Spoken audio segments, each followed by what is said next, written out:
If you've always thought being a nice guy was an admirable virtue, and maybe you're starting to realize that that is potentially what's slowing you down, what's stopping you from getting what you want in life, and you're ready to kill the nice guy inside you, then this episode is for you.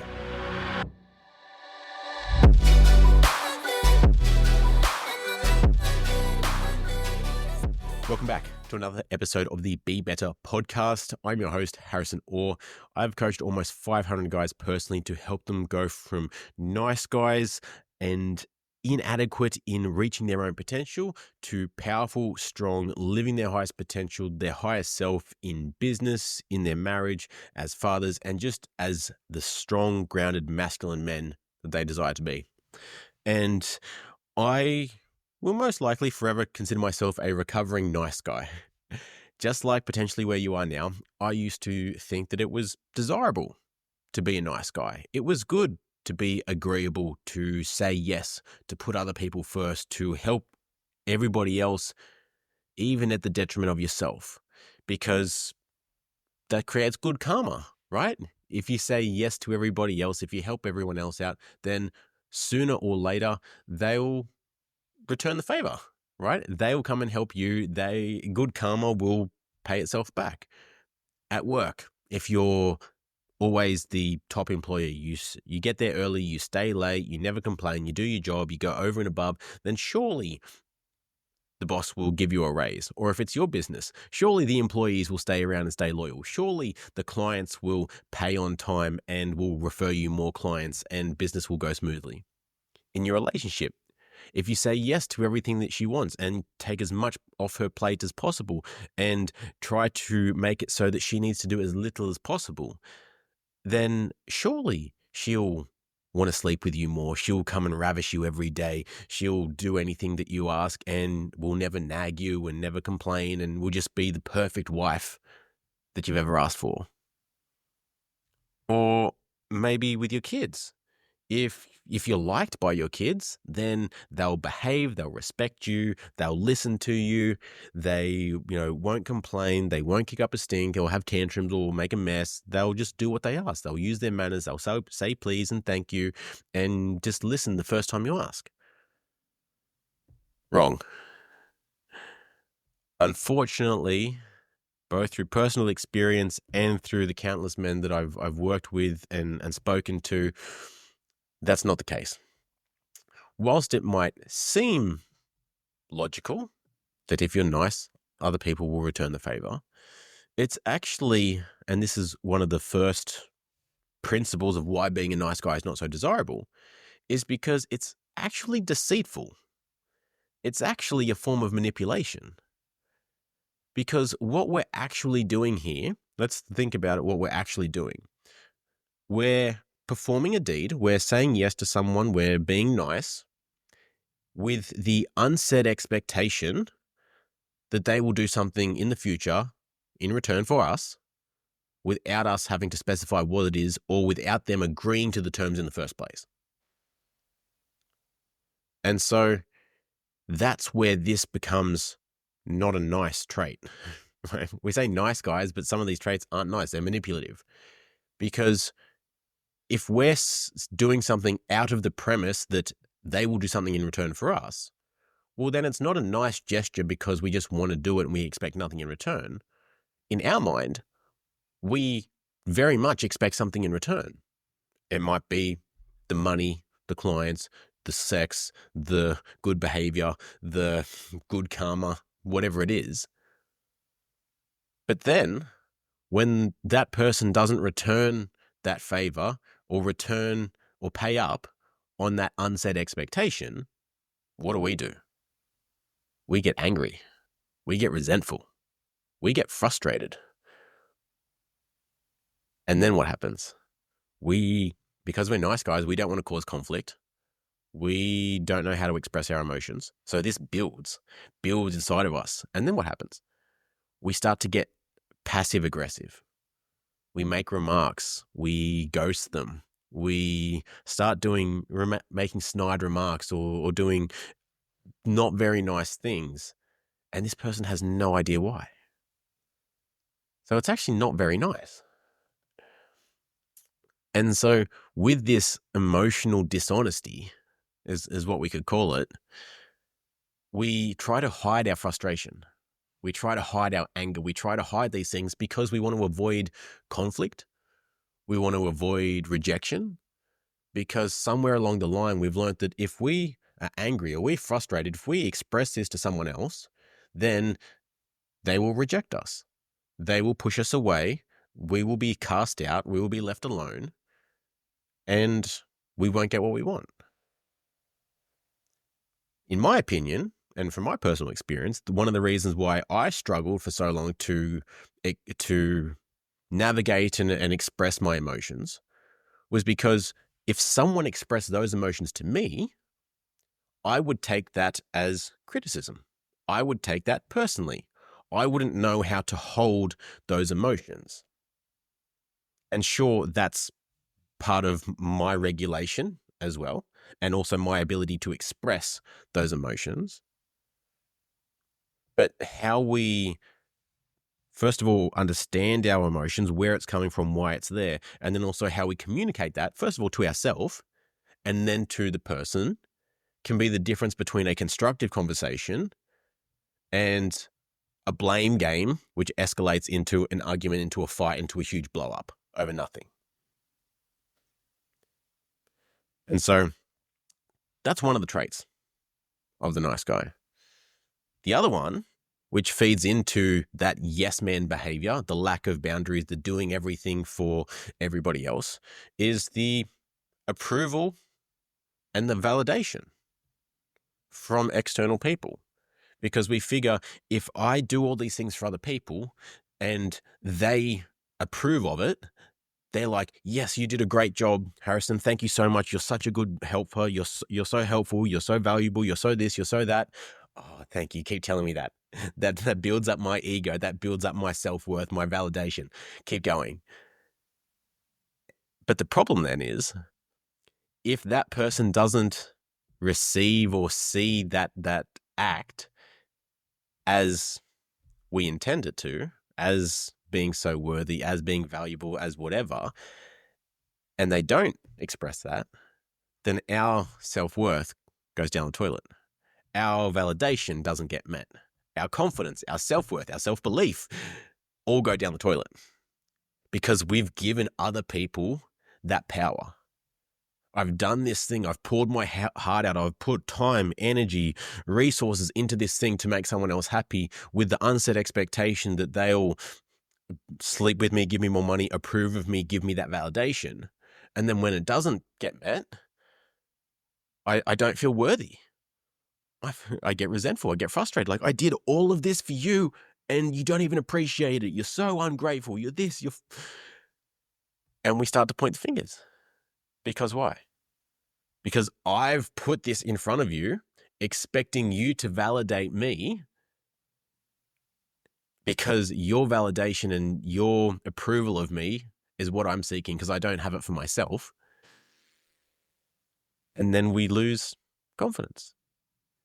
We lose our self-belief. And then we get frustrated at this person because we're seeking that from the external. And that's one of the reasons in marriage that that it reduces that polarity between the masculine and the feminine, the husband and the wife, is because if we're constantly seeking that approval, we're always cooking dinner, we're always doing the dishes, we're always picking the kids up, dropping the kids off, we do everything for her, we go out of our way, we stop our hobbies, we cut work early, we don't have our purpose, we're not aligned with ourselves, we do everything to appease our wife.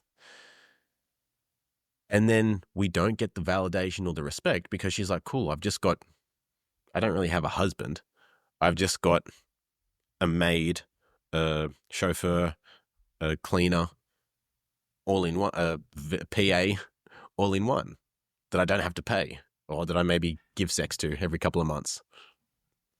Not a bad deal on her end, right?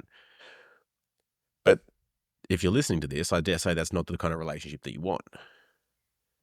So being able to say no in a healthy and a constructive way, we're not being assholes about it. And to be clear, sometimes we go so far the other way. And believe me, I did this. When I first started learning about these traits and the fact that I didn't have boundaries and I couldn't say no and I was putting everybody else first, I definitely, just like a pendulum, swung so far the other way and started saying no to everyone, was being very self-centered, very selfish in an arrogant way because I hadn't learned that balance of not just how to keep my boundaries, but how to communicate them. Because if I haven't communicated my boundaries, if I haven't communicated this effectively, then it can come across very rude.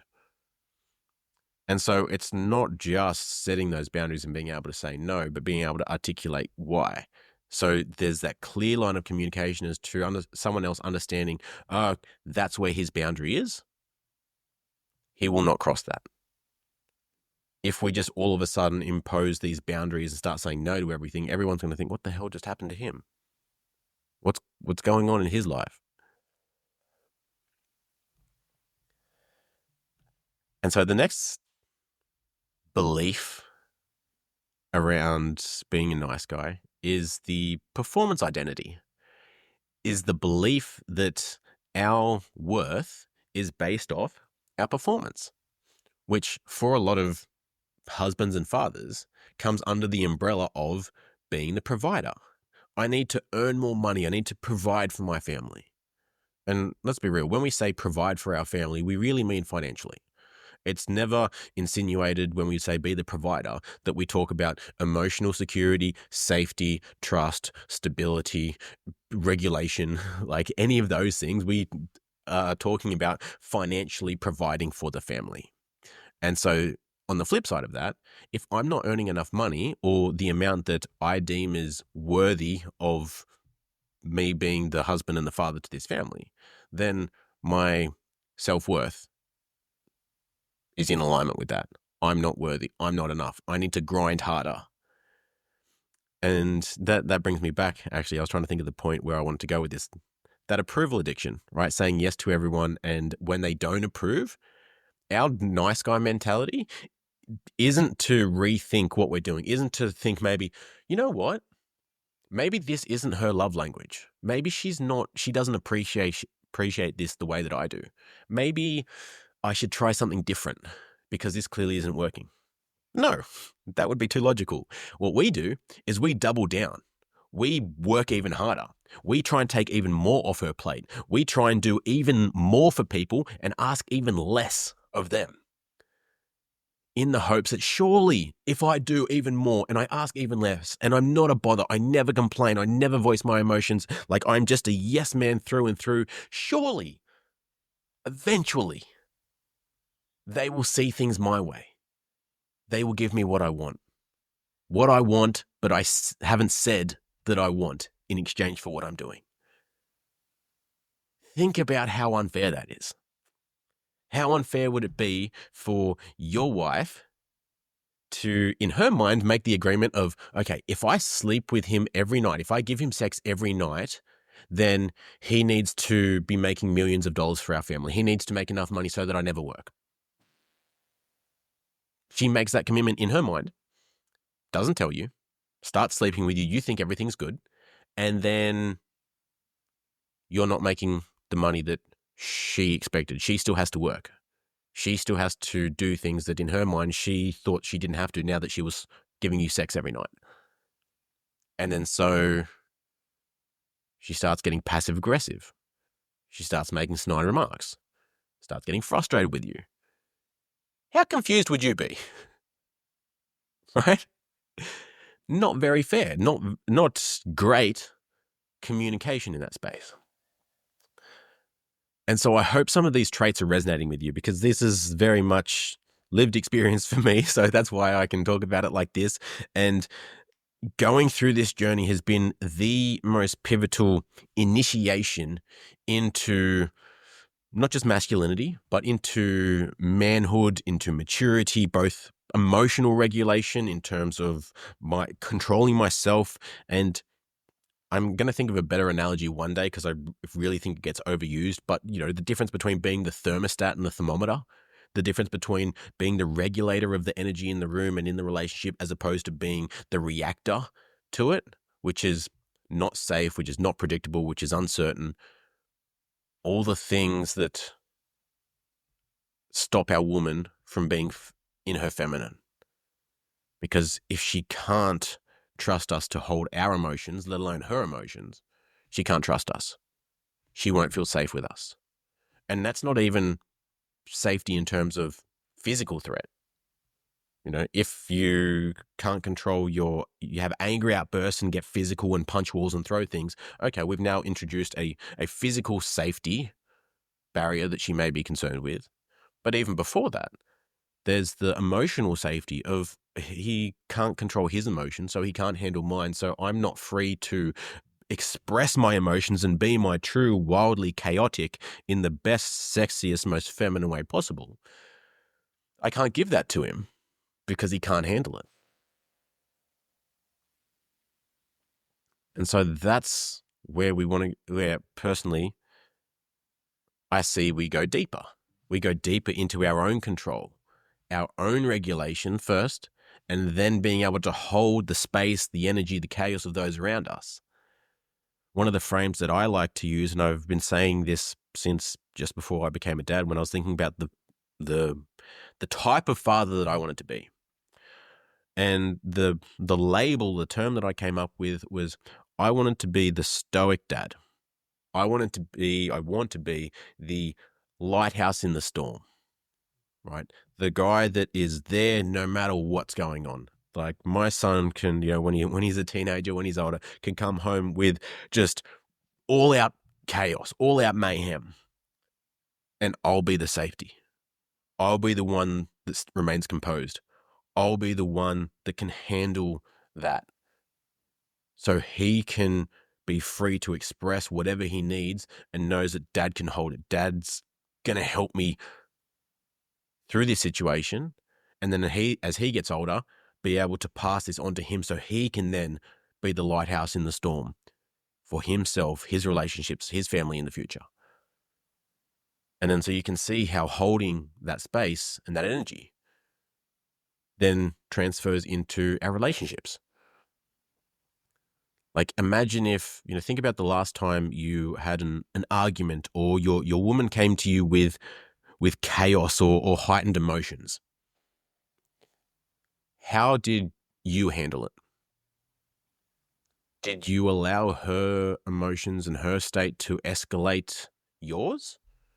And then you respond out of that emotion? Because when our emotions go up, our logic goes down. And as men, we are very logical creatures. And even if we're stuck in our logic, a lot of the time as men, we're problem solvers. So we want to jump in and solve. Many times, women don't really want us to solve their problems. And I'll give you a quick hack here. And this has saved countless arguments in my relationship. My wife will come to me with a problem, with a situation, something that's got her frustrated, annoyed, irritated, whatever. Often nothing to do with me, right? Might be a client at work, one of her friends, family, whatever. Simply asking, do you want a solution or do you want to vent? Instantly gives me what I need to do, what she needs from me in this situation. Because if she just needs to vent, if she just needs to talk about what's on her mind, what's on her heart, like many females do, that's how they solve their problems. They just talk about it like,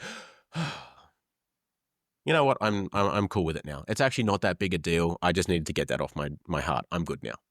If that's all she needs, and you then go into, well, that's not right of her. Why don't you do this? Tell her to do this. Get her out to do this. You should fire her as a client too. Tell her this. We're not standing for that. And you go into problem-solving mode. No matter how good your solution is, she is not going to hear you. She's going to feel like you don't listen to her. You do not hear her, what she's trying to communicate. And so she'll get frustrated. And then what happens? What we do? We get frustrated because you're like, that's an easy fix. I just gave you the solution. Why aren't you listening to me? It's like, what? And we don't understand. If all she needs is to vent, kick up your feet, sit back, listen, be totally present. Let her empty the tank. Everything that she's got, everything that's on her mind, everything that's in her heart, pour it out. I can handle it, babe. Just tell me, what have you got? What's going on? What are you feeling?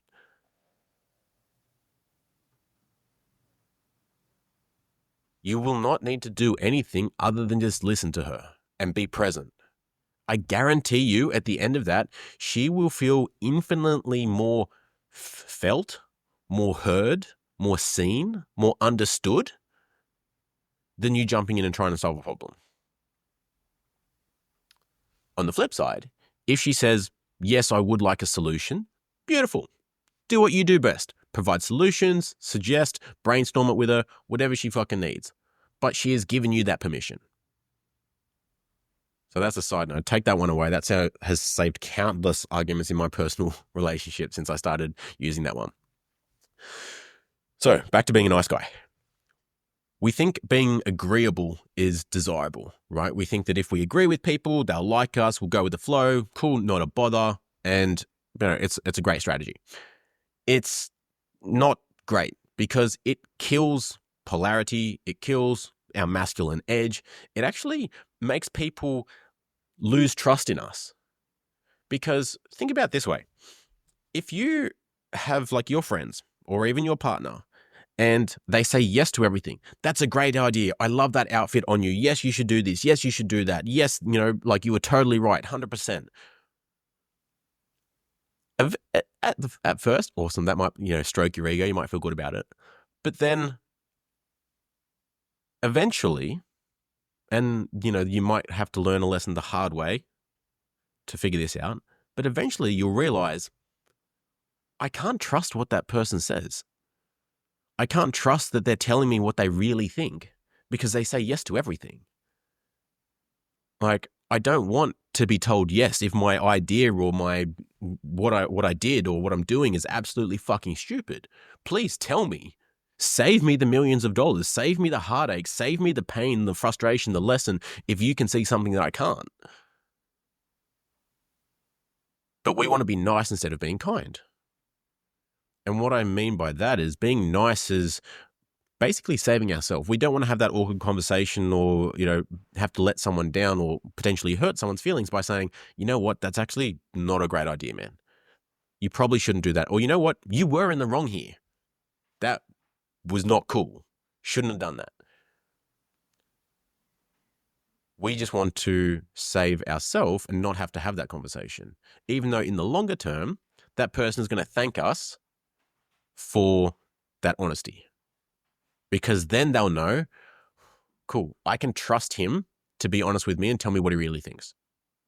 I can trust him that if I'm doing something wrong, if I'm not seeing something in life, if I'm about to make a decision, that he's actually going to say something if he sees it that I don't. And so that happens in our relationships as well. Your woman will try and bait you. Do I look fat in this? What do you think of this hairstyle or this color? If you say yes to everything, she'll use you to stroke her ego, but she'll know that she can't trust you to tell her what you really think. And that's just surface level. Imagine when you're trying to have a conversation about deeper feelings and she can't trust to know that you will tell her what you really feel. That's a difficult spot to be in. Because that polarity in our relationships, the difference between the masculine and the feminine, relies on tension. If we become a yes man and we go so far towards the feminine that we're not in control, we don't have direction, we're not decisive, we're not grounded in what we're doing, we're not that stability, we come so far to the feminine that, well, she's not getting the masculine from us. So she has to come out of her feminine into the masculine to lead, to make decisions, to initiate things. Like, how often do you wait for your wife to initiate sex?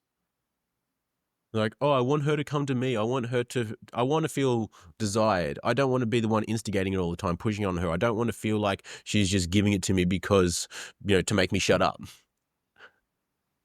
Coming to our feminine, forcing her to go to her masculine. And so when we're both in this midpoint, we now have no tension, no difference. We've become roommates. We've plateaued in that relationship, in our differences, because we are not so different anymore. We're the same. The man that constantly seeks to please weakens that respect and weakens that attraction, because he's doing things with that frame of, I'm doing this so that she'll sleep with me. I'll do this so she'll stop nagging. I'll do this so that she will like me, so that she'll stay with me, so that whatever the favor is that you're wanting, instead of that energy of, I'm doing this because I fucking want to. I'm taking her out to dinner because I want to take her out to dinner. Because that's the man that I want to be. That's what I want to do. That's the energy that I'm coming to this with. And so some of the behaviors that you do may not be bad. I don't want to say bad behaviors, but like may not be detrimental to your relationship, but it's the energy in which they are done with. If we're doing things with the energy that I'm doing this because it's what I want to do, it aligns with my values, it aligns with my purpose, it aligns with the man that I want to be, beautiful. If that makes your wife's and your family's life easier, awesome. If that's affects them positively, beautiful. But it's not the main driver. There's no expectation of, if I'm doing this, then I get this in return.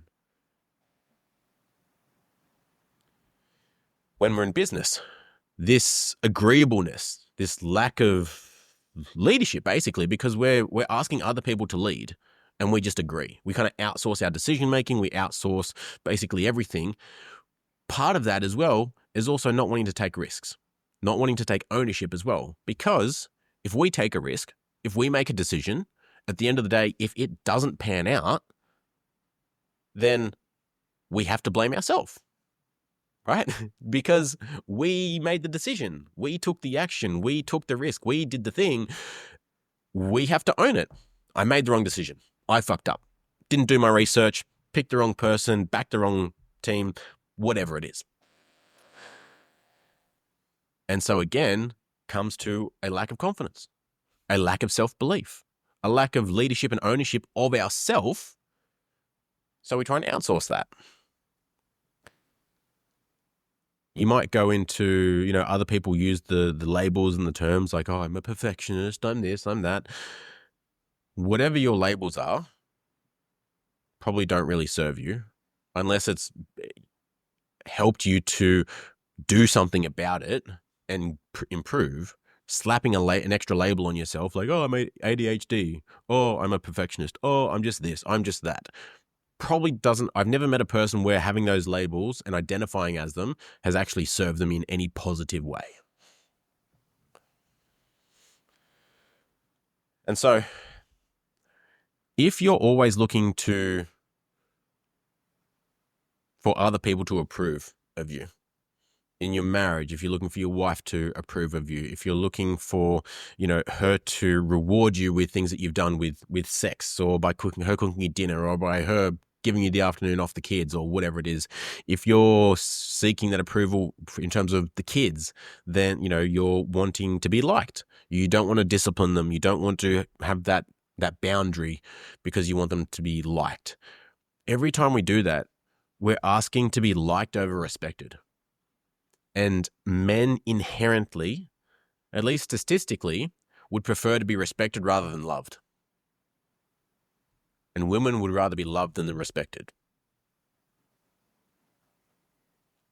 So even for your woman, if she thinks that, she's doing all these things because she loves you, but she's undermining you subconsciously by outsourcing certain tasks around the house, by just taking action on things that you said you would, but you haven't, and doing all these things, subconsciously showing that she doesn't really respect you, then you feel disconnected. You feel frustrated, feel annoyed, and you can't quite pinpoint it. On a logical level, like, okay, cool, thank you. You called the gardener when I said I would, but I hadn't got around to it because of whatever story I tell myself. That's just something that needed to be done for the household. I appreciate that. But if that triggers you, subconsciously that's saying that you're inadequate, that You cannot be trusted to follow through on what you said you were going to do, so she has to step up and do it. And whatever other self-beliefs that you have about yourself that has now challenged. Maybe you're not capable. Maybe you're not enough. Whatever that wound or that self-belief is that gets triggered. And so this is where we want to, in my opinion, and what's massively helped me, is moving away from that. First of all, recognizing some of those traits. Okay, I can recognize that all these traits I've been, and this framework I've been running has not been serving me. I'm not going to go into where all these things come from. That's a later podcast. If at all. I don't think it's even necessary for most people to understand, but we're here. Recognizing all those traits haven't got us the results that we wanted. Now, what do we do about it? Where do we want to go from here? First of all, having a regulated nervous system is the foundation for making any change in life.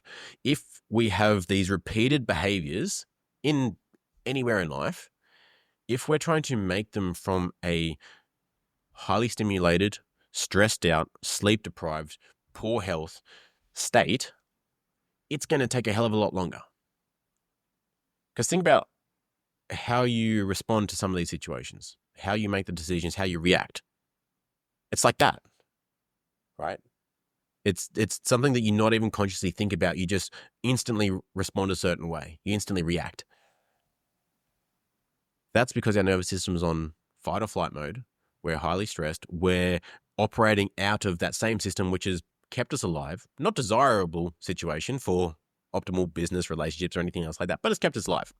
And that's the purpose of that system. When we improve the health of our nervous system, so we reduce that stimulation, we have a calmer state. We're more often in that rest and digest state. We're able to be present in our body in that moment. It provides us that opportunity of when something is coming to us, something that would usually trigger us. Maybe it's a word, it's a situation, it's an energy that's coming at us from a person, from our partner, from a kid, from someone at work. We're able to stop, breathe, pivot. Because there'll be that feeling that arises, that inclination to react, to handle things the way that you always have in the past, which is maybe to say yes without even thinking about it, maybe to bite their head off and get reactive. But in that moment, you can think, how do I want to handle this? If they're asking you to do something, beautiful. Let me check my calendar. Buys you some time to think about if you really want to do it, if you really want to commit to it. And then logistically, you can look at your calendar to say, you know what, I actually don't have capacity for this right now. If it's your wife asking something of you, you can breathe. What is she really trying to communicate here? What does she really need from me? Breathe, give yourself a couple of seconds, and then respond. And then we're slowly changing how we do things until we get to the point where our default response is that calm, is that certainty. And through those actions is when our wife and our kids and the people around us start to build that trust in us, that certainty and safety with us, because we've provided that space. See, we're not asking our wife to just, why don't you feel safe around me? Why can't you trust me? Why can't you respect me? Like, just do it. Like, that's a you thing that you don't trust me. No. It's the space that we've created. It's like me saying, you can be honest with me. Come on, I can handle it. Just be honest. Just tell me what you really feel, what you're really thinking. But in the past, last time you've done that, I lost my shit. I got angry, I got frustrated, it turned into an argument. Subconsciously, they're going to say, well, cool, don't be that honest. Be a little bit, but don't be that honest, because we know how that pans out. So eventually they need to test you. Be a little bit more honest. Can he handle it? Okay, cool. He didn't lose his shit. He stayed calm. Awesome. A little bit more, until you can handle the whole thing. And then she can relax into you. She can fully lean back into her feminine and unleash whatever it is she's got, knowing that you can handle it.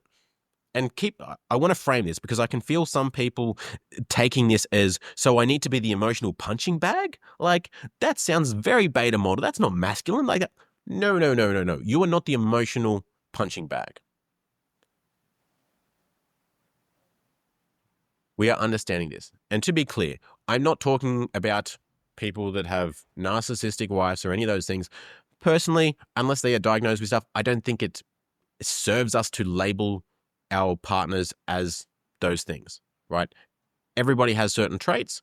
Either you're working together with each other to get to the ideal relationship and life that you guys want to have, or you're on opposite sides of the team and it's a finite time until you separate. Either way, we're talking about ownership of your state and what you contribute to the situation. So not talking about her, right? The big assumption here is that you are both on the same team. Neither of you are personally attacking each other. You're here for the same thing. You still love each other. We're not out to get each other, right? We're here to make each other better. So part of holding that is then she can trust, okay, no, he can handle that chaos, that wildness. So now when it comes to intimacy and sex, she can go crazy. She can be wild as hell because she knows that you can handle it. But that's only the afterthought, not even a thought for her, but the after consequence, when she knows that you can handle anything that she can throw at you because you're calm, you're grounded, you're stoic and powerful in yourself, and it emits that energy that you can hold that. Because now you're creating safety through strength, not through submission. You're not submitting to her emotions and her desires. You're creating strength in what you know is true and the energy that you can hold. You're leading with calm, grounded presence, not performance, perfectionism, yes men traits. You're embodying the man, the husband, the father, the person, the rock, the lighthouse that demands that respect, not just the one that you think people want. You know, like, oh, well, she will want this kind of man, or she would want me to say this right now, or they would want this from me.